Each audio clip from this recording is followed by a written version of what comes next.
జన్మకి మరు జన్మకి దారే చూపు ప్రభవించు అయ్యప్ప తేజోవదనం ఈ జన్మకి మరు జన్మకి దారే చూపు శరణాగతి కోరావంటే కరుణాకరుడే కరుణించులే అయ్యప్ప రాక ఆనందమే.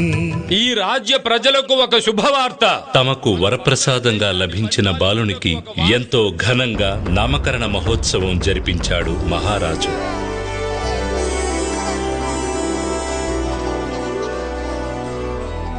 మణిమాలతో ప్రకాశించే ఈ బాలునికి మణికంఠుడు అని నామకరణం చేస్తున్నారు.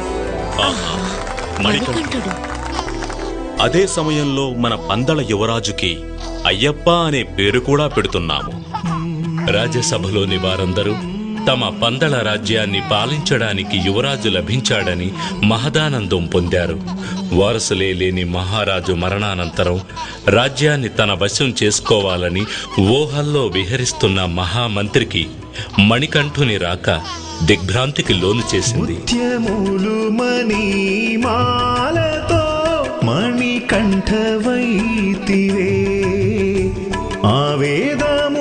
ఆవేదమునివనుచు వల్లించు లోకములే తన పసి నగవుల ముందరా వేణువే ఓడదా పున్నమి మోముగాంచి పరవశించి పాడమా పసిడైనా ఏవైనా తన ముందెంత సాటేది లేదయ్యా ఆ స్వామికి పసిడైనా ఏవైనా తన ముందెంత సాటేది లేదయ్యా ఆ స్వామికి విరిపాదమే మనం తాకగా పోయేనులే ఆ సోగమే అయ్యప్ప రాక ఆనందమే కలి నుంచి కాపాడే అయ్యప్ప అవతారం వెలసెను పంపనది తీరం.